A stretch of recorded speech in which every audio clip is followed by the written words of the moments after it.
যিসকল প্ৰাৰ্থীয়ে মণ্ডল পঢ়িবলৈ আবেদন কৰিছিল সেইসকল প্ৰাৰ্থীৰ ৰিজেক্ট আৰু সিলেকশন কেণ্ডিডেটৰ লিষ্ট আহিছে। কোনবিলাক প্ৰাৰ্থীয়ে পৰীক্ষা দিব পাৰিব আৰু কোনবিলাক প্ৰাৰ্থীয়ে পৰীক্ষা দিব নোৱাৰিব লিষ্ট আহি গ'ল।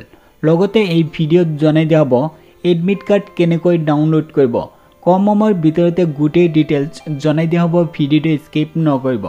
ডিচেম্বৰ মাহৰ 10 তাৰিখে 3খন জিলাৰ পৰীক্ষাৰ জাননী আহিছে। 1 নম্বৰ হ'ল মাজুলী ডিষ্ট্ৰিক্টৰ কেণ্ডিডেটৰ পৰীক্ষা হ'ব ডিচেম্বৰ মাহৰ 20 তাৰিখে পৰীক্ষা হ'ব, ইয়াতে উল্লেখ কৰিছে। মাজুলী ডিষ্ট্ৰিক্টৰ কেণ্ডিডেটৰ এডমিট কাৰ্ড ল'ব লাগিব, ডিসি অফিসত যাব লাগিব।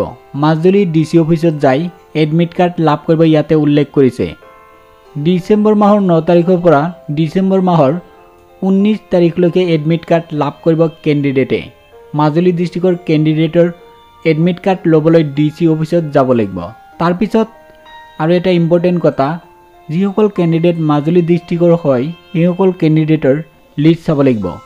ইয়াতে চাওক শৰ্ট লিষ্ট কেণ্ডিডেটৰ লিষ্ট, তাৰ পিছত ৰিজেক্ট কেণ্ডিডেটৰ লিষ্ট। যিসকল কেণ্ডিডেটৰ শৰ্ট লিষ্টত নাম আহিছে সেইসকল কেণ্ডিডেট পৰীক্ষা দিব পাৰিব আৰু ৰিজেক্ট কেণ্ডিডেটে পৰীক্ষা দিব নোৱাৰিব। এইটো লিষ্ট আহিছে মাজুলী ডিষ্ট্ৰিক্টৰ, এইটো লিষ্ট। 2 নম্বৰ হ'ল নলবাৰী ডিষ্ট্ৰিক্টৰ কেণ্ডিডেটৰ পৰীক্ষা হ'ব ডিচেম্বৰ মাহৰ 20 তাৰিখে পৰীক্ষা হ'ব। নলবাৰী ডিষ্ট্ৰিক্টৰ কেণ্ডিডেটৰ এডমিট কাৰ্ড অনলাইন ডাউনলোড কৰিব লাগিব। ভিডিঅ' ডেছক্ৰিপশ্যনত লিংক পাব, লিংকত ক্লিক কৰি তাৰ পিছত ইয়াতে ডাউনলোড এডমিট কাৰ্ড লিখা আছে, ইয়াতে ক্লিক কৰিব। ক্লিক কৰাৰ পিছত ডাইৰেক্ট এই পেজত ৰিডাইৰেক্ট হ'ব। ইয়াতে পোষ্ট সিলেক্ট কৰিব RCC, এইটো সিলেক্ট কৰিব। তাৰ পিছত জন্ম তাৰিখ এণ্টাৰ কৰি সাৰ্চ কৰি দিব, তাৰ পিছত এডমিট কাৰ্ড ডাউনলোড কৰিব পাৰিব। 3 নম্বৰ হ'ল মাজুলী ডিব্ৰুগড় ডিষ্ট্ৰিক্ট, ইয়াতে চাওক ডিব্ৰুগড় ডিষ্ট্ৰিক্টৰ পৰীক্ষা হ'ব ডিচেম্বৰ মাহৰ 20 তাৰিখে। নোটিফিকেশ্যনত লিখা আছে এডমিট কাৰ্ড ল'বলৈ ডিসি অফিসত যাব লাগিব এডমিট কাৰ্ড ল'বলৈ।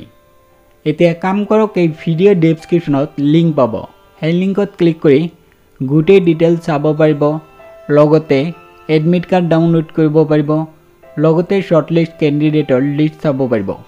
ভিডিঅ' ডেছক্ৰিপশ্যনত লিংক দিছোঁ, সেই লিংকত ক্লিক কৰি এতিয়াই চেক কৰক।